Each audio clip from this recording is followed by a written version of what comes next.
hoy recibí la llamada, hoy vete a comer, no pierdas el contacto, sostenerlo a través hasta de familiares, pero el contacto no lo pierdas, porque una vez que se va perdiendo, ese niño también va a ir recibiendo una sola versión de los hechos, que si está siendo manipulado, imagínate qué más difícil va a ser que ese niño cuente otro relato, sino más que el que está siendo inducido por quién, por el conviviente.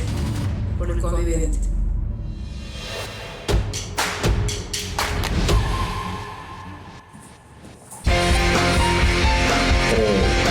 Hola, ¿qué tal? ¿Cómo están? Mi nombre es Ramiro Simón y esto es Calabazas en la Vereda TV, que a veces solo hace falta dejar caer una semilla de fe para que suceda el milagro. Se darán cuenta que no soy conductor, voy a hacer lo que puedo, acá con el mate.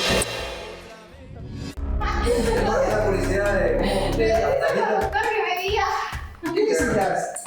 ¿Qué quieres hacer? Que me digan lo que tengo que hacer, estamos relajados, pero yo es la primera vez. ¿Vos No tenés un panorama sé nada. de lo que vas a hacer o te estás improvisando? ¿Entendés que pero alguien más con la reconoció? ¡Ah, vos! Ahí está, pero ¿quién era esta hora de esta mamá? Está muy rico esto, te aviso. Te habíamos roto así, qué grande. Bueno, vamos a presentar, como dijimos, a María Julia Gerardi, criminóloga de Santiago del Estero. Vamos a hacer la presentación formal. Ella es María Julia Gerardi, licenciada en Criminología y Seguridad, perito criminóloga forense. Un honor, muchas gracias por estar acá, por esperar, tener la paciencia para que podamos conectar las cosas para hablar con vos hasta allá. Hola a todos y muchas gracias por la invitación. Te deseo lo mejor en este programa y bueno, en todos los que sigan, en todo lo que emprendas. Muchas gracias, Julia. Un placer tenerte. Te estuve viendo en otras notas, te estuve viendo en la tele, saliste en varios medios. Es muy interesante todo lo que hablás. Por eso te invitamos y porque creíamos que era una pata importante el conocimiento que vos tenías y además sos como de la nueva camada, corregime si me equivoco en algo, de criminólogos, porque antes no había en Argentina o no había así como esto que te recibiste vos, que vos nos vas a explicar un poco mejor. Hay criminólogos ahora, actualmente somos bastantes, pero por ahí están centralizados un poco en Córdoba, en Buenos Aires, no tanto en las demás provincias. En la mía soy la primera y estoy esperando que mis colegas que se han recibido hace poquito, pase el tiempo que les exige la ley para poder formarse en otras cuestiones, no sé si a forenses o en sus especialidades para poder trabajar conmigo o tenerlos en otras causas, porque es importante que estén todos en cada causa, ¿no? Uno por lo menos por causa. Perfecto. Mi pregunta es, o sea, antes de empezar por lo que, digamos, nos llamó a hacer este programa, que por eso invitamos a Borda, que vos también estuviste hablando con ellos y con Caro Ricci y a vos. Antes de empezar con la pregunta central, que era, ¿qué hacemos o qué le decimos a una persona como nos escribe todos los días, como te deben escribir a vos, cuando se encuentran en estas situaciones tan comunes en los tribunales que dicen que se dan cuenta que le sacaron a los hijos, que probablemente les hicieron falsa denuncia, y se dan cuenta por algún video de TikTok o de lo que sea en las redes de que tienen todas las banderas rojas con lo que vendría a ser un psicópata o un narcisista, y bueno, que más allá de todo sufrieron manipulación, aislamiento, de repente se da cuenta que sus hijos tienen la cabeza lavada, que tienen falsa denuncia y no pueden ver a sus hijos. Antes de preguntarte, digamos, eso y ponernos en esa situación, que fue por lo que nos convocó en principio, es bien qué es un criminólogo, para que la gente sepa, porque yo me puedo imaginar y pienso en las películas o pienso en las series CSI, no sé, pero quiero saber bien cuál sería tu rol en la justicia y por qué es tan importante. Bueno, un criminólogo primero es cómo se forma, ¿no? Cada profesional o qué materias estudia para formarse. Nosotros pasamos por muchas ciencias.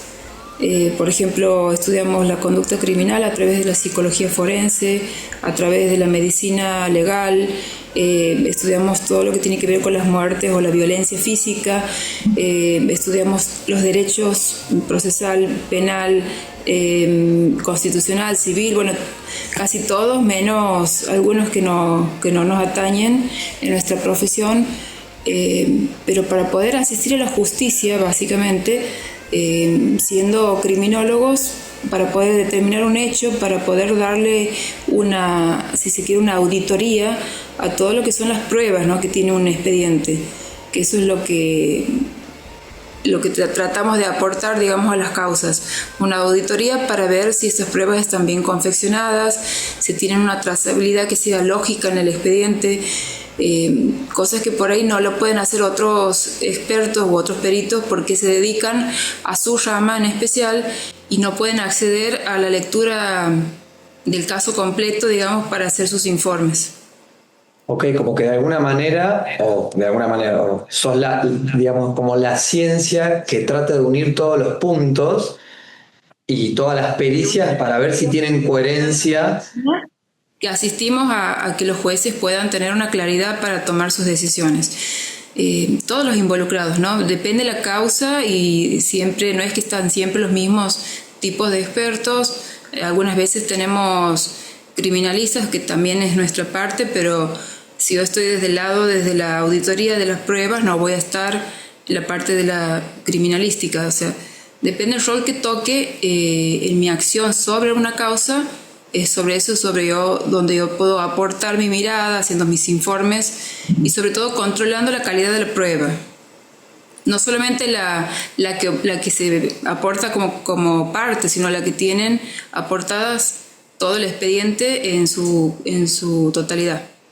Perfecto, bueno, buenísimo porque es una mirada global de todo a nivel científico y le da coherencia, o sea, fijás que tenga coherencia todo, a ver si es real o si manipularon algunas pruebas o si hay algo raro, y lo comprobás, creo que también, si no te entendí mal una vez, hasta la física, porque ustedes, si hablan de violencia física o de sangre, son las que estudian si, por ejemplo, no sé, si hay un charco de sangre, si esa salpicadura está bien por la física que haya salpicado así, o sea, hasta ese nivel digamos, de detalle llegan, estudian físicamente las pruebas también. Sí. Por más que la haya hecho en su momento los criminalistas que hayan actuado en la escena del delito o de un hecho, por ejemplo, en ese caso que me estás diciendo, la hace otro profesional y nosotros vemos si esa prueba está bien confeccionada, si está legitimada en el expediente sobre todo, ¿no? Y si sostiene la hipótesis que manejan tanto la fiscalía como las partes. Buenísimo, espectacular. Eso está buenísimo, es re importante. Yo no sabía bien que era un criminólogo, no ve más o menos CSI y la serie de Estados Unidos, pero la verdad que nunca tampoco había hablado con una criminóloga.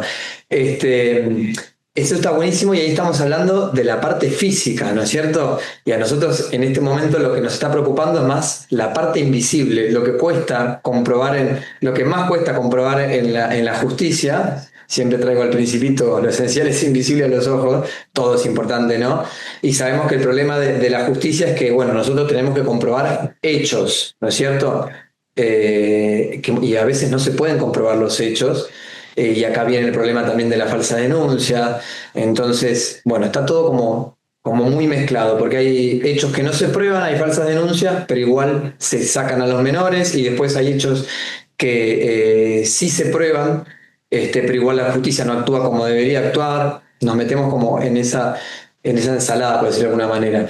Entonces, ahora volviendo a lo que nos trae, digamos, la intención de este programa, después deriva en lo que Dios quiera, pero la intención del programa era a una persona que recién se acaba de dar cuenta, digamos, bueno, estuve casada 20 años o 10 años o 5, o en pareja con un psicópata, mujer u hombre, ¿no? Está claro que esto es tanto hombre como mujer. Y lamentablemente quedé aislada, sin trabajo claramente, cuando te suelen dejar. No veo a mis hijos porque les lavó la cabeza. Obviamente no tengo dinero porque perdí los contactos y lo que tenía por ahí, propiedades y demás, me las robó, me las dilapidó. ¿Qué consejo le darías? ¿Cómo se tendría que, así hablando en general, después vamos a detalle, ¿no? ¿Qué le dirías? ¿Cómo se tiene que armar? ¿Qué equipo tiene que armarse para ir a la justicia? Ya sé que cada caso, como vos me dijiste antes, tiene sus necesidades, ¿no? Pero planteándote, por ejemplo, este ejemplo, vos podés decir, bueno, armate con este tipo de abogado, con este tipo de psicólogo, con este tipo de perito. ¿Qué consejo le darías? Depende el rol que esté ocupando esa persona, si es damnificada o si está damnificada porque está falsamente denunciada, o si es damnificada porque está sufriendo el abuso o la violencia de otra persona.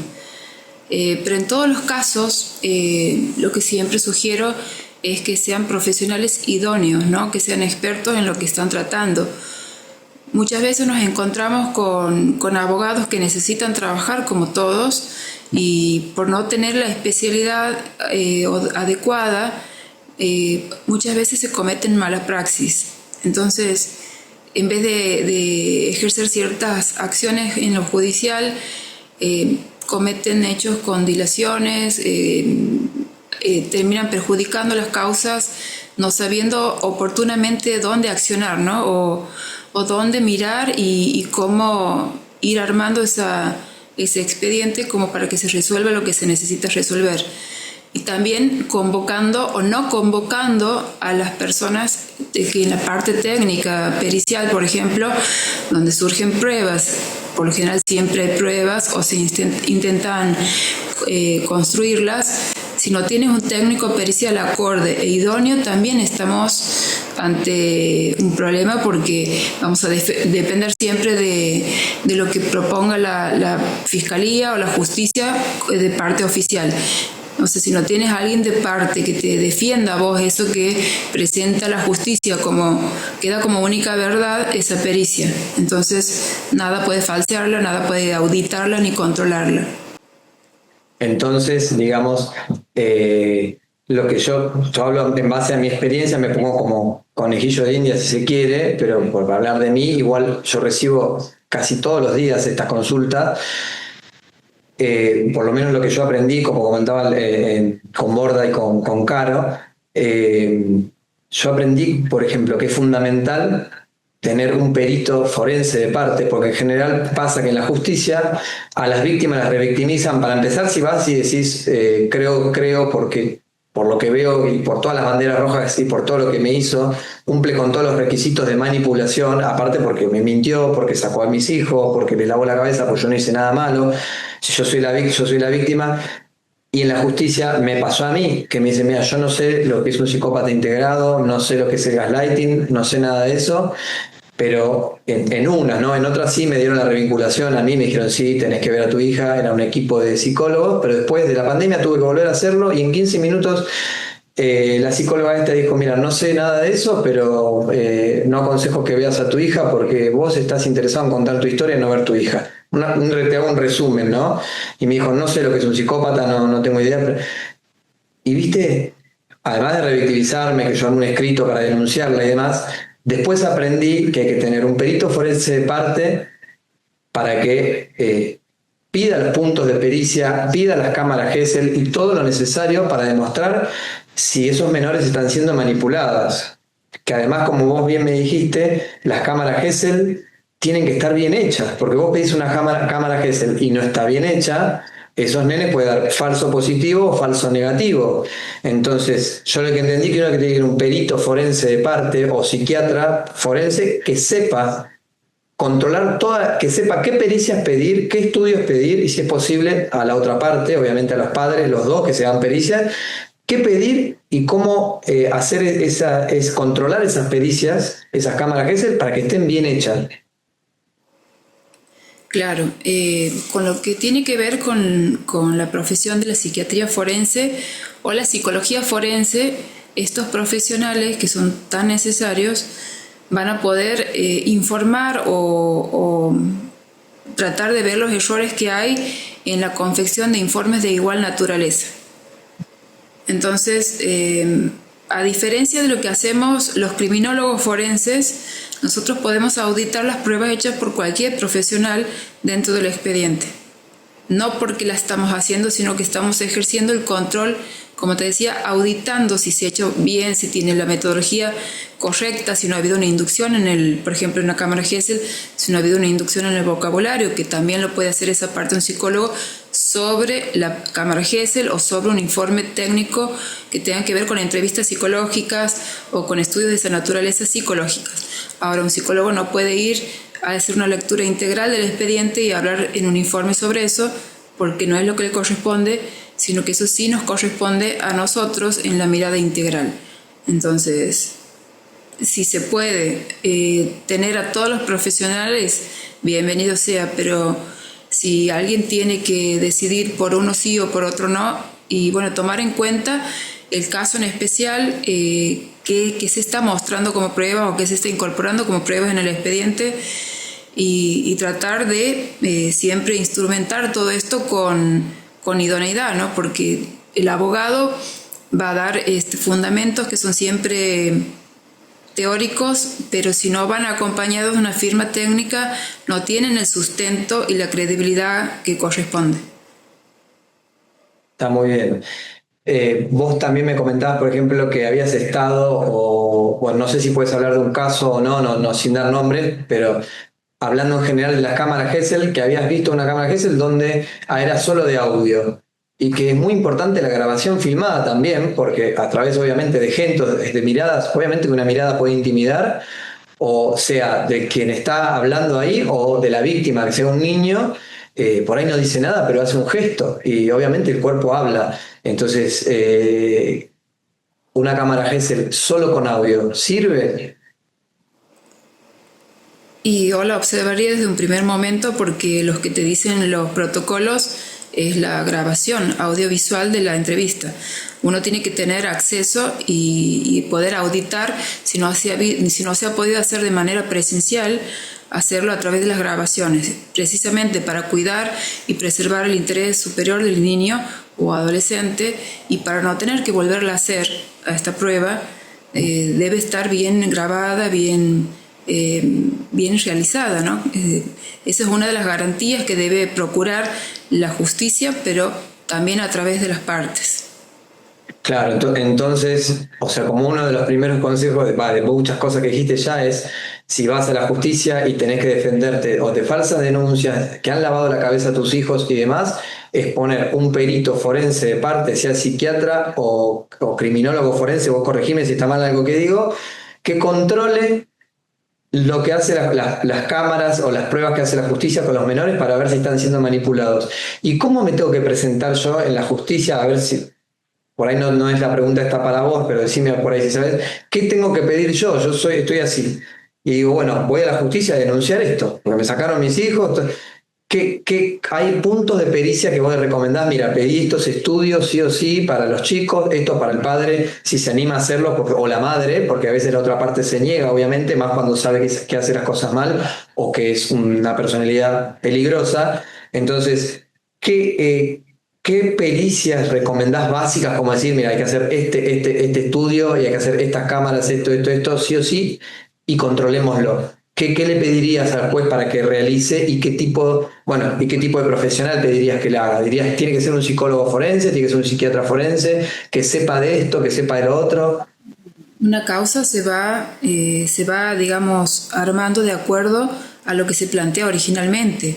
Entonces, no podemos hablar genéricamente qué es lo que va a pasar ni cuáles son los pasos a seguir si no tenemos un caso en especial. Entonces, siempre depende. A veces hay situaciones que comienzan en derecho de familia, donde el conflicto ya tiene una importante, o sea, denota una importante disfuncionalidad. Entonces ya uno puede ir previendo que puede pasar al fuero penal a través de una denuncia que no tenga sustento realmente material o que no tenga bases sólidas. Estamos hablando de una denuncia que sea falsa posiblemente, pero para poder determinar que esa denuncia no es verdadera, tenemos que tener elementos suficientes para probarlo.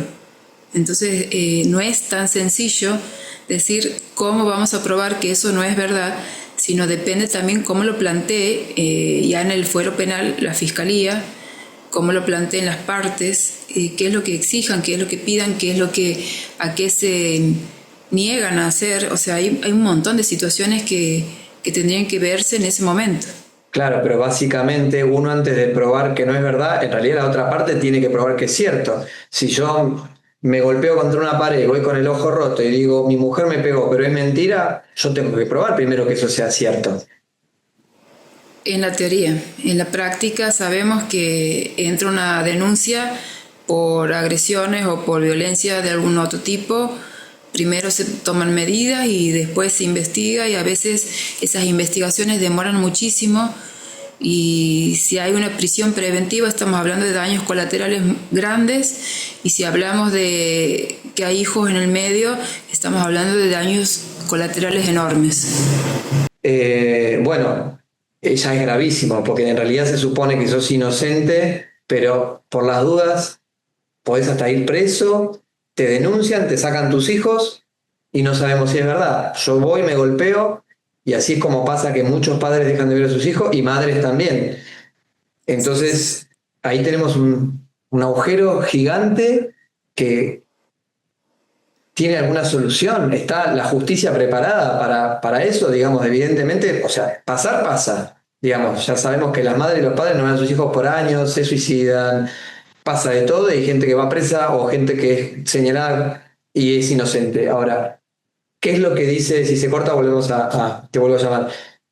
¿Cuál sería la solución para un ejemplo así? Por ejemplo, ¿cuál sería la solución a nivel de pericias? ¿Hay algo o no? En realidad hay que ver cada caso y ver si se puede probar. Pero si no se puede probar el golpe o que es la persona, tampoco se puede Hablando culpar. desde el caso de ser denunciado, en todo caso, o sea, participando desde el lado de la defensa de la persona que está denunciada, lo que recomiendo sí siempre tener, en la medida de lo posible, un abogado que entienda y sepa hacer lo que hace, porque a veces los abogados que te provee el Estado muchas veces no hacen su trabajo como corresponde, o están sobrecargados de causas y no tienen el interés o el tiempo para atender una causa tan importante como donde se está viendo si esa persona va a estar presa, va a estar detenida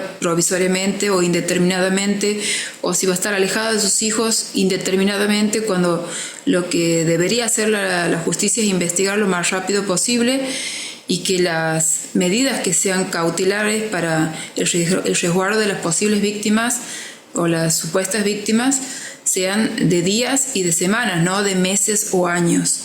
Entonces, donde sí vemos continuamente que se falla es en esto, ¿no? En investigar tarde o investigar mal, y que pasa el tiempo y hay medidas extremas donde estas personas están impedidas de la libertad sin causas realmente que se hayan podido verificar que sean graves o potencialmente peligrosas, o causas donde no está demostrado de ninguna manera el daño supuesto a hijos, niños o adolescentes. Esa celeridad fracasa en la mayoría de los casos.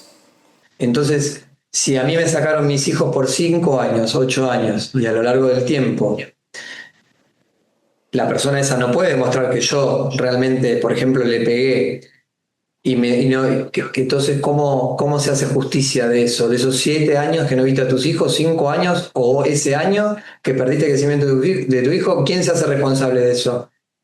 ¿No está penado? Por ahora, la única que queda en casos así de espantosos es la denuncia sobre ya un hecho que se ha estado con sentencia ya definitiva, donde se ha demostrado la inocencia de la persona acusada. Y bueno, si se demuestra que la persona que ha sido denunciante lo ha hecho falsamente, bueno, la denuncia viene sobre esa persona. Pero ni los años ni ninguna sentencia que por lo menos lo diga la ley o establezca hoy la ley pueden reparar el daño que se ha producido. Es imposible. Claro, pero por lo menos si la persona, pero esto hablando así entre nosotros, si la persona no pudo, yo voy, me golpeo, hago la denuncia. Y bueno, yo digo, señor juez, ¿dónde está demostrado que yo le pegué? Y me dejaron 7 años que no veo a mi hijo. ¿Quién paga por esto? Más allá que obviamente que ese tiempo no lo recupera. No se hace cargo un juez, no se hace cargo la persona que hizo la falsa denuncia, no tiene que ir preso esa persona por haberte ido. Ponele que fuiste preso 1 año, no tendría que ir preso. Hay pocos casos donde ahora estamos viendo que se están acusando a jueces, a fiscales, sobre todo a fiscales, por haber investigado mal o haber dejado pasar ciertas pruebas dando por sentado los hechos que no estaban demostrados. Entonces, estamos hablando ya de casos puntuales, pero genéricamente no podemos hablar tan libremente, digamos, de lo que podría pasar, porque es una suerte de infinitas situaciones que podemos plantear y resultados por salir. Claro, bueno, yo lo que haría es, si me hacen una denuncia así, ir y denunciar a la otra parte por falsa denuncia, porque vos lo tenés que demostrar. Y ahí le haría cargo al Estado, haría cargo a la otra parte, haría cargo todo, porque si vos no demostrás que fui yo, ¿cómo es que me haces comer todo ese infierno, digamos? Es una locura, realmente es como el reino del revés. Está bien separar cuando hay una denuncia de quien sea, separemos y cuidemos. Pero acá es como, sé que estoy diciendo algo obvio, acá es como, bueno. Cuidemos auditando esa separación, esos cuidados, los periodos por los cuales se prolongan, con las personas de todas las disciplinas que tienen que intervenir, que lo hagan de manera en conjunto, que se vayan viendo cómo van evaluando, cómo van surgiendo nuevas cuestiones o cómo van evolucionando las que se estaban viendo y cuidando. Entonces, si no se ve esa evaluación, si no hay una evaluación sobre las medidas tomadas y si no se ve un resultado, seguir con las medidas extremas es como que no tiene mucho sustento jurídico ni vaya a proteger nunca jamás así a ningún niño ni adolescente. Claro. Que son los principales damnificados, ¿no? Porque más allá de lo que pueda padecer un adulto a través del daño ejercido a sus hijos, el mayor daño siempre lo sufren los hijos. No, y además es una bomba social que uno va dejando de niños destrozados psicológicamente, el alma, el corazón, todo es nada, son bombas sociales que van dejando de gente destruida y dañada, con traumas o que después... Gracias a todo lo que se está difundiendo y que vos colaboras muchísimo sobre cómo se llama esto, pero se viene padeciendo hace décadas. No tenía un nombre y un apellido, hoy lo tiene, y por ahí se están tomando mejores medidas, pero igual nos falta mucho para llegar a cumplir con lo que necesitamos para más o menos impartir una justicia ecuánime. Claro, porque claramente en algún momento vos me decías, y también se conoce como que decís, la justicia está, las leyes en muchos aspectos, siempre hay vacíos y cosas legales que va evolucionando la ley, que va detrás de la sociedad, pero hay muchas cosas que están y no se aplican, y hay otras que, bueno, no están, nos falta mejorar, pulir, pero entonces lo que está no se aplica. Y bueno, y lo que no está, no está. Sabemos que falta educación, sabemos que no te pueden poner un psicólogo que no esté preparado en un caso que debe haber un perito forense, un perito psiquiatra, donde, como yo siempre nombro, por ejemplo, no lo sé, no conozco en profundidad, por lo que yo tengo entendido, pero que habría que chequearlo, lo repito, es lo de Lucio Dupuy. Le entregaron a una madre y a una novia que había hecho muchas falsas denuncias y después terminaron matando a ese niño. Entonces, no hace falta ni ser juez, ni abogado, ni nada para darse cuenta de que es sentido común de padre o de ser humano, te digo, ni siquiera hace falta ser padre de, che, pará, acá hay alguien que está actuando raro, está haciendo falsas denuncias, esto, lo otro, pongamos el ojo ahí, ¿qué está pasando? Claro, pero al juez le llega el expediente, al juez le llegan las denuncias, al juez le llegan las pericias.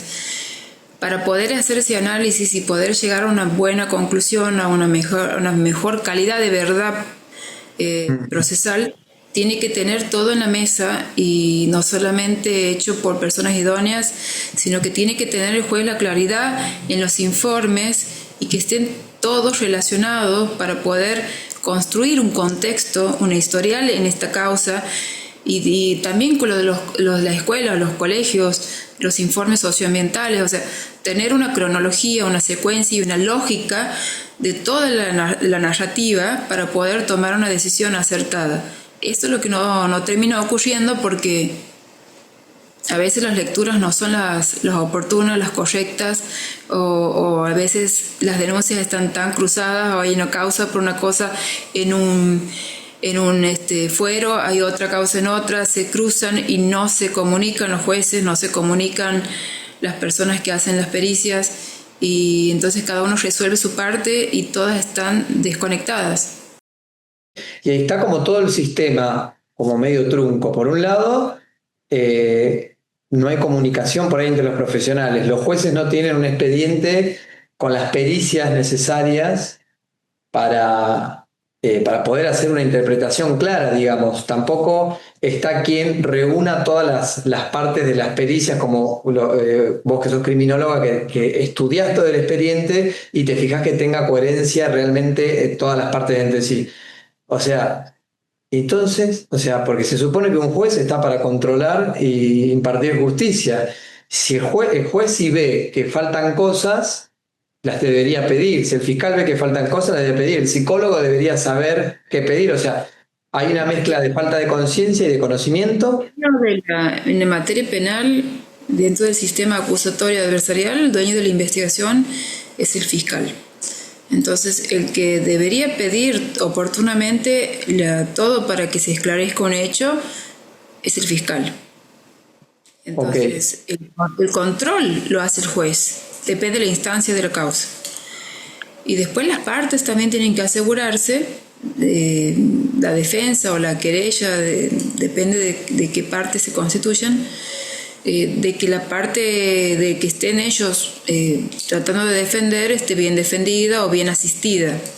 Entonces no se trata de quién tiene la razón, sino que también tienes que demostrar que esa razón está dada en las pruebas. O sea, todo tiene que ser consecuente.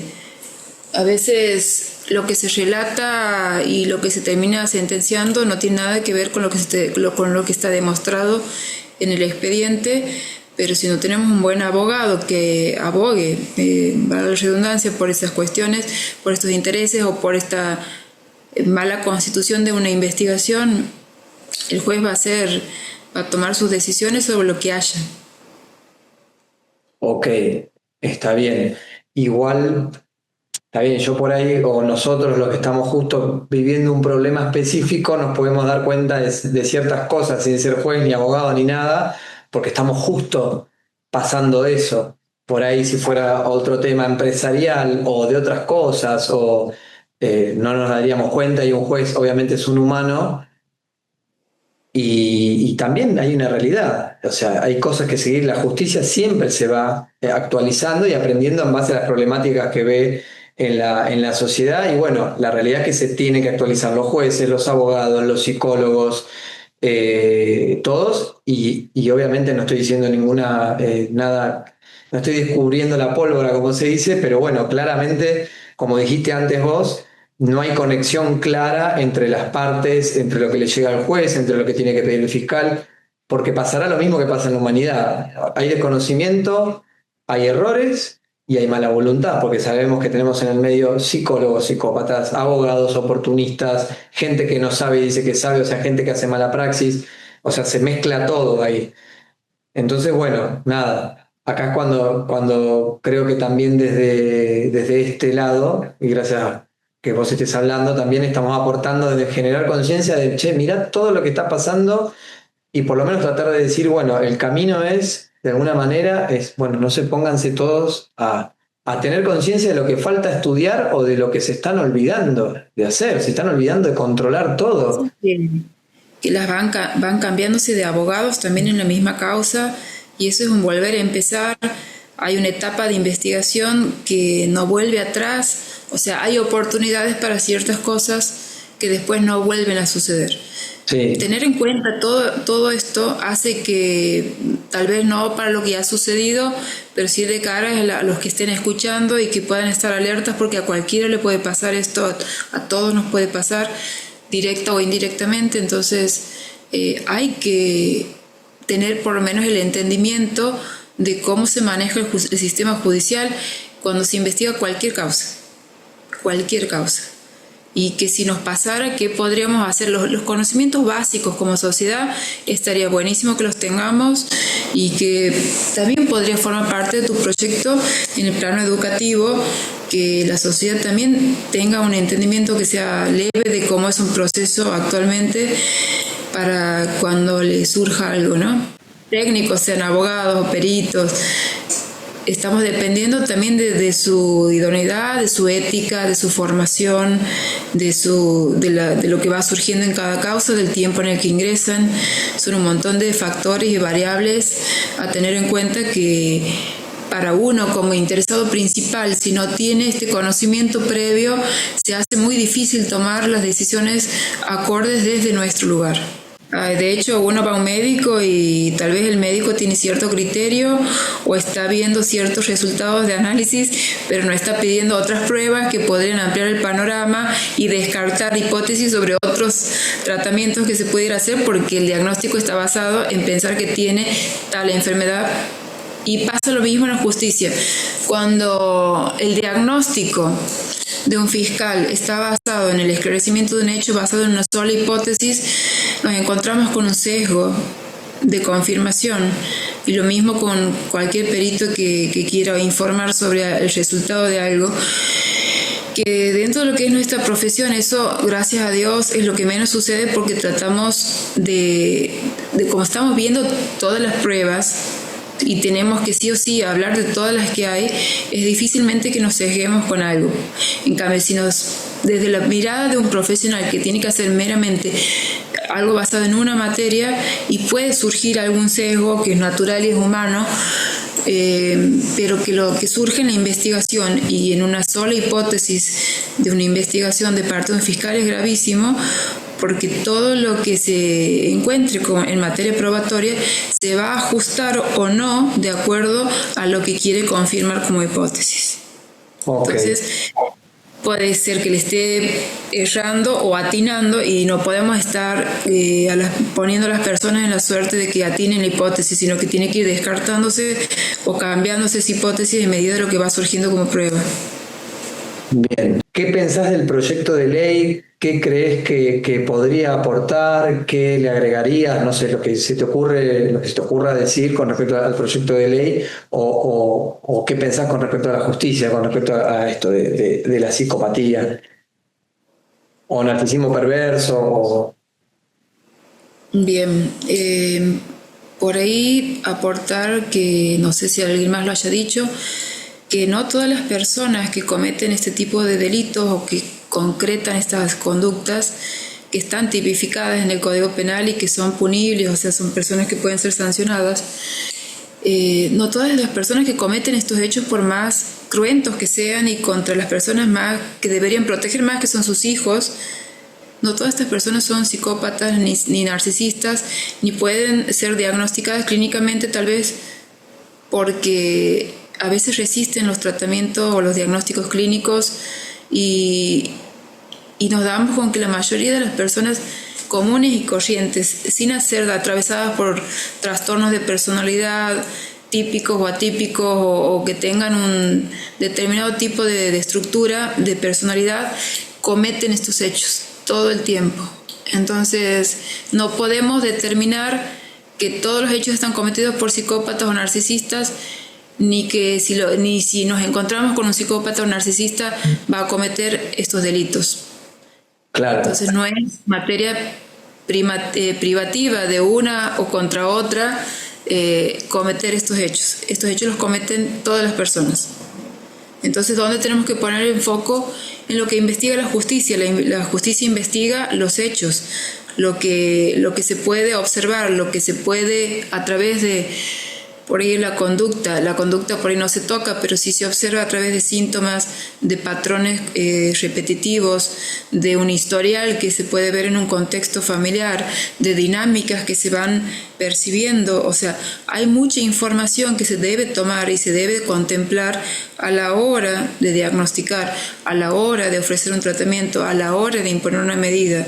Entonces esto tenemos que tomarlo con más seriedad, de que cada uno que esté formando hoy parte de un contexto de investigación, de una causa donde se determina el futuro y la vida de las personas, sobre todo, y volvemos a lo más importante, a los niños, niñas y adolescentes, que tengamos la precaución de que todo lo que hacemos, dejamos de hacer o nos tomamos a veces a la ligera, está determinando el presente y el futuro de la sociedad a través de ese niño o niña o adolescente.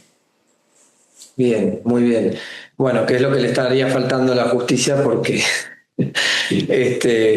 están dejando de hacer muchas cosas y están dejando estragos en la sociedad. Está lleno de chicos volviendo a lo mismo, pero bueno, creo que es lo que más se ve y lo más grave, más allá obviamente de los asesinatos, de las muertes de mujeres, de hombres, de niños, de animales, porque la verdad que hay un maltrato a los animales horrible. Hay mucha violencia. Hay mucha violencia y esto ya es como común. Yo, como contaba el otro día, donde voy, o sea, el otro día fui a un local y de casualidad el dueño vio mi Instagram y se puso a llorar, porque tampoco veía a los hijos hace un año.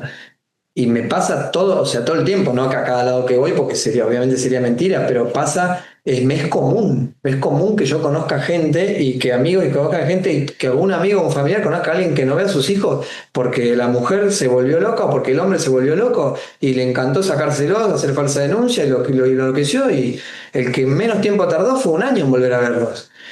Entonces, y los tribunales, los ministerios están infestados de causas como estas.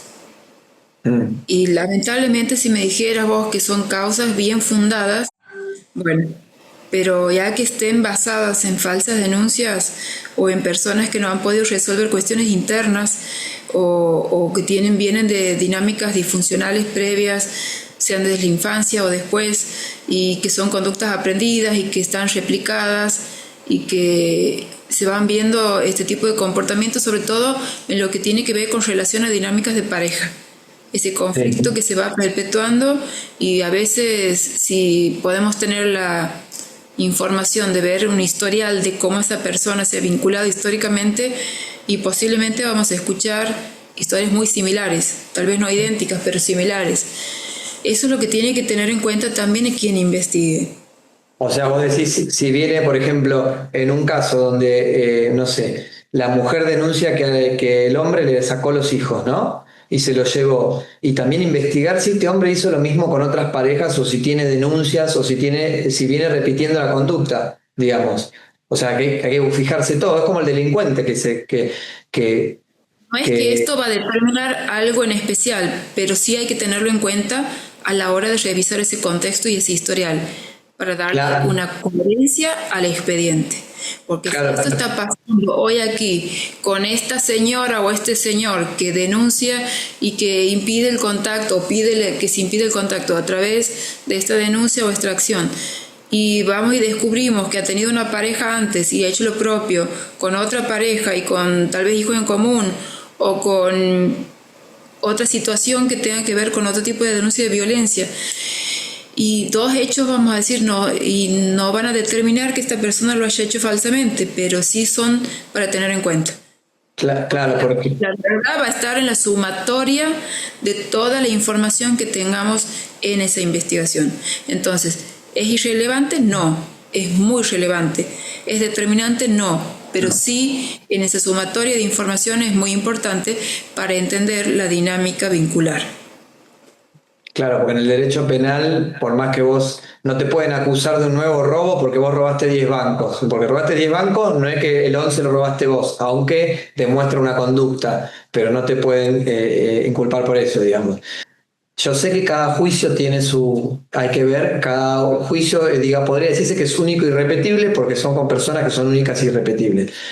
Pero algo que vos quieras decir, estoy viendo esto, algo más de ya todo lo que dijiste, obviamente, específico, que algún mensaje que quieras dar.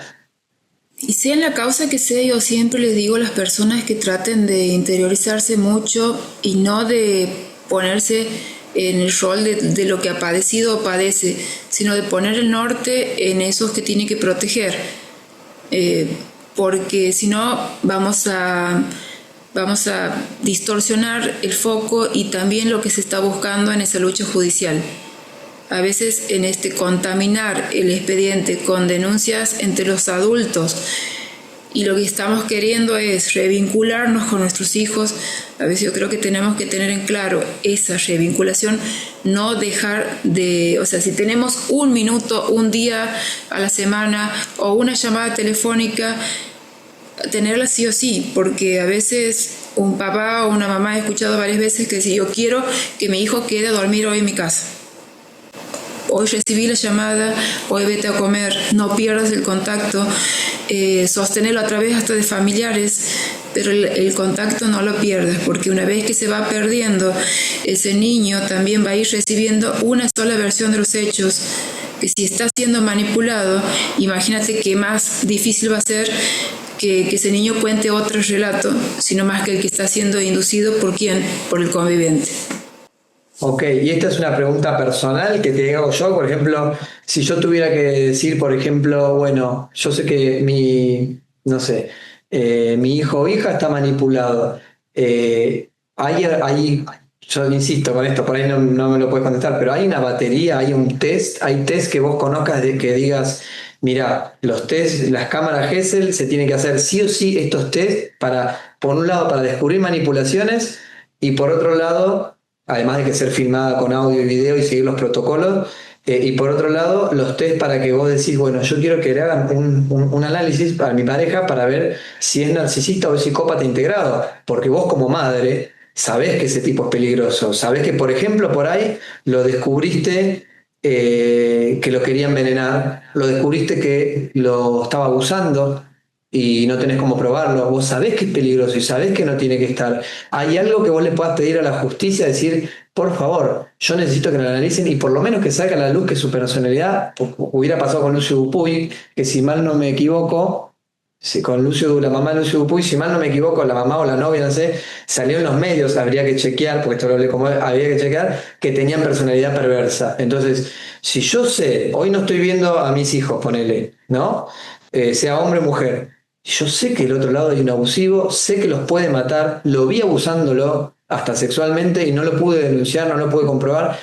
Ahora, ¿qué tendría que pedir a la justicia? ¿Puedo pedir que lo obliguen a hacer un test para que salga la personalidad? Aunque capaz que sale psicópata, y con lo que nos decía Borda, que por ahí dicen que sí, que es psicópata, que es perverso y le dan el hijo igual. O sea, ¿pero qué habría que pedir? De pedir tiene que pedir la justicia, ¿no? Uno no puede pedir como parte más que sugerir a través de los abogados, pero la entrevista psicológica o psiquiátrica se la pide por rutina, también ya está incorporada, pero se puede negar la otra parte a hacerla, eso es su derecho, porque es algo que es inherente a la privacidad de las personas y a su estructura. Eso no tiene nada que ver con que alguien cometa o no un delito. Volvemos No. a lo que tiene que ser investigado son hechos. Hechos. Claro, pero sabemos que hay hechos. Ni en suposiciones, ni en predicciones, ni en análisis propios, que por más acertados o no que puedan estar, no conducen a un sistema judicial que tiene que basarse en pruebas. Claro.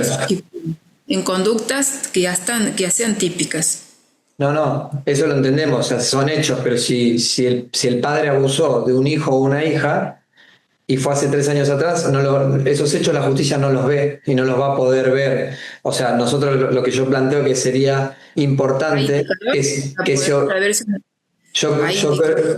hay estudios, hay entrevistas, hay test, hay estudios médicos, legistas, hay un montón de cosas para determinar si una persona ha sido abusada. Ahí está. Una sola. Por eso. Y vos podés decirnos si hay nombres determinados, o sea, hay nombres determinados para descubrir el abuso en niños, o es cámara Gesell, por ejemplo, ¿hay nombres de esos estudios o cuáles serían? Eso es lo que quiero saber yo, ¿cuáles son los nombres que hay que pedir? ¿Cuáles son los puntos de pericia? Viste que se piden puntos de pericia, después si se quiere negar que se niegue, que para mí no se tendría que... A las preguntas que se harían después de que se termine de efectuar la cámara. Entonces, eso va a ser de acuerdo al profesional y de acuerdo a la causa, entonces nunca van a ser iguales. Ahora, si vamos siempre con unas preguntas genéricas y después se terminan develando, no sé, información trascendental para la causa y las repreguntas o las preguntas que se hagan una vez que culmine esto no son relevantes a la causa y se está perdiendo algo que es fundamental, que es la manera de probar de acuerdo a la información develada. Y te hago una pregunta, ¿no te parece raro que una persona pueda denunciar a la otra sin pruebas, falsamente, que le saquen los hijos, pero que no se le obligue a hacer test psicológicos a ver por lo menos para saber qué clase de personalidad es, porque si sale que es perverso, bueno, es importante, como decís vos, o sea, así como es importante estudiar el historial de la persona, como Es que, determinante. Entonces, la ley no te puede obligar a vos a decir qué estás pensando ni qué intención tienes. Va a evaluar lo que vos, los hechos concretos que cometas. Tus está bien. conductas, no va a evaluar tus intenciones. No, está bien, pero entonces no puede obligarte a hacer un test psicológico, pero sí puede obligarte a dejarte de ver tus hijos por 5 años por una denuncia que no es comprobada que es real. Mientras se investiga, sí. Es raro. No debería ser tanto tiempo, por eso, pero no podemos hablar genéricamente sobre años o ciertas cuestiones que se hagan, se implementen como medidas cautelares o de restricción o de resguardo, porque estamos hablando de todo lo que puede pasar en un mundo jurídico. Claro, está bien, está bien. Científica, o sea, si no estamos Sí, no, procesos muy me pa- sensibles y que tienen forma de demostrar múltiples. No hay una sola forma de demostrar un hecho, hay muchas. Por eso te decía, en la sumatoria de todo lo que se devele en los informes, en las revisaciones, en las entrevistas, en la Cámara Gesell o entrevistas previas con los psicólogos a esas personas, en toda esa batería de indicios y de pruebas o futuras pruebas, vas a encontrar, o el juez va a encontrar, el discernimiento para tomar sus decisiones. Claro. No es que una denuncia produce que alguien sea enjuiciado ni llevado a prisión por determinados años, sino es una sumatoria de cosas. Ahora, puede que ocurran que injustamente no hayan sido suficientes como para decir si son fidedignas o no. Y bueno, ya tiene que ver con todo el proceso, cómo se ha investigado, qué se ha incorporado en el expediente, qué abogado has tenido, qué juez te ha tocado, qué fiscal te ha tocado. O sea, son miles de variables. Por eso, lamentablemente pasa, te hacen una falsa denuncia. Intervienen Sí, tantas personas que imagínate si podemos decir, vamos a tener de una certeza matemática de un resultado si hacemos tal o cual cosa. No, probabilísticamente hablando, vamos a hablar de si tenemos un buen abogado que sepa actuar en causas que son de esta naturaleza, o sea, que entienda cómo son ese tipo de problemáticas, que ya esté empapado en este tipo de sistemas y que sepa qué medidas tiene que tomar jurídicas o de resguardo o de protección o de control ante todo lo que va surgiendo. Y si no tenemos eso, y bueno, vamos a tener tal vez un abogado que reaccione ante los ataques de las denuncias, de las medidas interpuestas, de las pruebas que se vayan presentando, y solamente va a presentar un escrito que vaya tal vez dilatando en el tiempo, pero nunca resolviendo de manera acorde, o como le sirva para proteger la verdad de las personas que están padeciendo algo. bueno, lo bueno, pienso yo, está bien, a la otra parte no le podés obligar a que se haga un test psicológico, por lo menos para tener una prueba más para ver cómo es, por más que obviamente no es determinante, pero sí a los menores, a los menores sí se tiene que obligar a hacer todas las test necesarias para saber si fueron abusados, todas las cámaras y todos los estudios, cuando vos sabés. Todas las posibles víctimas tienen que ser analizadas, revisadas, sometidas lamentablemente a un proceso judicial que obviamente que revictimiza, pero si queremos obtener justicia, son procesos por los cuales los seres humanos, no importa la edad que tengamos, vamos a tener que atravesar. Claro. Por eso ya contamos y tenemos que saber que eso son las reglas del juego dentro de la justicia. Lamentablemente es así, pero bueno, para eso estamos, tratando de generar un poquito de conciencia. Queda poquito tiempo ahí, así que yo, si sé algo que quieras decir algo más, te quiero agradecer de corazón por tomarte el tiempo. Te quemé la cabeza.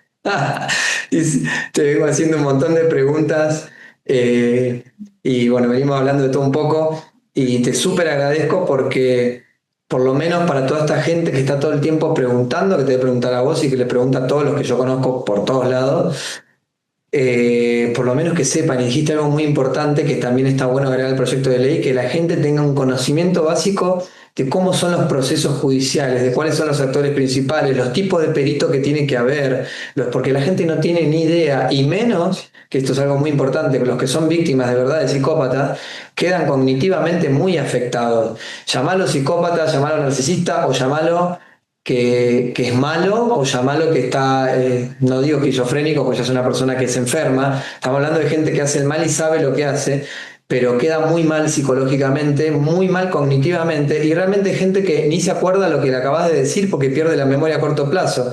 Entonces realmente es muy importante que esté la educación sobre esto. El proyecto de ley de psicopatía, porque es una cuestión de más allá de la justicia, de tratar de no caer o de tratar de estar con el conocimiento para que no te destruyan completamente y no estar 5 o 10 años. Una vez que ya conoces las banderas rojas vas a salir más rápido. Está pasando mucho en los colegios de bullying. Yo ayer hablé con una persona que 26 chicas se fueron de un colegio y chicos por amenaza de muerte entre compañeros de 14 años. Una locura. Así que yo creo que es muy importante eso, el tema del proyecto de ley, y lo que vos dijiste como agregar, muy importante que haya un conocimiento básico general de los procesos y de los actores importantes en los procesos para que la gente sepa qué pedir, qué parte. Por eso era este programa, era, bueno, si estás en medio de la nada y te dejaron desnudo, sabé que este es más o menos el mapa, que estos son los peritos y los tipos de gente que tienen que actuar, que tienen que saber sobre esto, y más o menos así te tenés que manejar, y así son los huecos que hay en la justicia, digamos. Así que... También todavía me encuentro, y muy común, aunque no creas, con muchos jueces, fiscales, abogados, partes que no saben qué hace un criminólogo. Yo puedo entender eso porque es una ciencia relativamente nueva en nuestro país, pero a nivel mundial tiene décadas y décadas, muchísimas. Ya tenemos que tener la previsión de entender que la conducta criminal la estudiamos nosotros, que la prevención también está estudiada por nosotros, porque al saber cómo opera una persona que comete una conducta, podemos anticiparnos a los hechos, y eso lo traspolamos a cualquier situación donde hay un riesgo de una persona. Por eso también tal vez las materias que tenemos o la titulación que tenemos en mi carrera, por ejemplo, es licenciatura en criminología y seguridad. Esa seguridad de las personas y en su forma integral de concepción, ¿no? Entonces, para poder hablar de la protección de las personas a futuro, tenemos que tener el entendimiento de a qué nos estamos sometiendo o con qué nos estamos vinculando o de qué manera, porque si nosotros no sabemos que hay algo que nos está haciendo daño, pero solamente lo entendemos de manera intuitiva, pero no le podemos poner un nombre y saber que eso legalmente está penado, difícilmente vamos a poder llegar, si nos toca vivir una situación judicial, vamos a poder llegar preparados y nos vamos a tener que hacer expertos, lamentablemente, durante el proceso. Perfecto, muy bueno, gracias por explicarlo de vuelta, y está para hacer otra entrevista aparte de lo que es la criminología, porque bueno, está muy bueno y es necesario, lamentable, pero bueno, es necesario y es parte de hacer justicia. Así que gracias por dedicarte a eso, gracias por traernos acá tu conocimiento, y que seguramente se va a replicar mucho, porque y mucha gente va a aprender y va a decir, buenísimo, empecemos a llamar criminólogos para todos lados. En otros países que ya están desarrollados, obviamente, que tienen una justicia modelo, no te digo que no ocurren hechos, pero sí por lo menos están atravesados por investigaciones serias, y que la gente no está expuesta a malas praxis como aquí, lamentablemente. Hay un criminólogo por cada parte, o sea, la fiscalía lo tiene la defensa, y lo tiene, si es que existe la querella, lo tiene también. Bueno. Porque en el sistema acusatorio adversarial que tenemos, que es súper moderno, le falta todavía adaptarse a que tenemos que tener toda esa igualdad de armas, se llama, y se refiere a esto, para que en la investigación todos tengamos acceso a las mismas herramientas para llegar a la verdad de los hechos de la mejor manera que se pueda. ¿Y de cuál es la mejor manera? No es a través nuestro, a través de todos, de que todos sepamos hacer nuestro trabajo, de que estemos todos presentes, cada uno con su disciplina, y que cada uno haga lo mejor que pueda dentro de lo que más sabe, y que debería ser mucho, porque llamo a la responsabilidad y al buen atino de la formación permanente de todos los que participamos en esto. Bueno, es muy interesante escucharte hablar, está buenísimo. Te saludo rápido antes que se corte, pero todo lo que estás diciendo a nivel científico está espectacular y porque además es ayudar a que la verdad salga a la luz y que se haga justicia. Así que mil gracias por explicarlo así, que es fundamental. Y nada, te agradezco, te mando un beso grande antes de que se corte el Zoom. Gracias por participar en este primer programa. Y bueno, nada, que Dios te bendiga. Gracias por estar acá. Y bueno, seguramente saldrán más entrevistas. Felicitaciones y todo el éxito del mundo. Muchas gracias, te mando un beso grande. Otro programa. Bueno, bueno, queremos agradecer muchísimo. Perdón, lo leo directamente porque me trabo con no puedo. Bueno, queremos agradecer Ahí va. Los invitamos a visitar su local acá en Villa Urquiza con la cálida atención de Claudia y su familia. O sea, está atendido por su propia familia. Al pedo lo que dije, va de vuelta. Invitamos a... ¿Cómo se llama el bodegón de Aristeo? Bueno, hago el final porque ese medio... La primera zafó. Bueno, Claudia y familia, gracias por hacer que nuestro día de trabajo sea mucho más rico, divertido y... No, ¿por qué? Divertido, pará. Gracias por hacer que nuestro día sea más sabroso. Claudia y familia, muchas gracias por hacer que nuestro día sea mucho más rico, mucho más sabroso para seguir trabajando acá con la pasión que le estamos metiendo, que se nota. Y bueno, y buena onda. Riquísimo esto, nos mandaron del bodegón de Aristeo para que compartamos con el equipo, nos apoyan como sponsor, así que les agradecemos de corazón y bueno, nada, que vengan muchas más empanadas y picadas. Buenísimo. Está.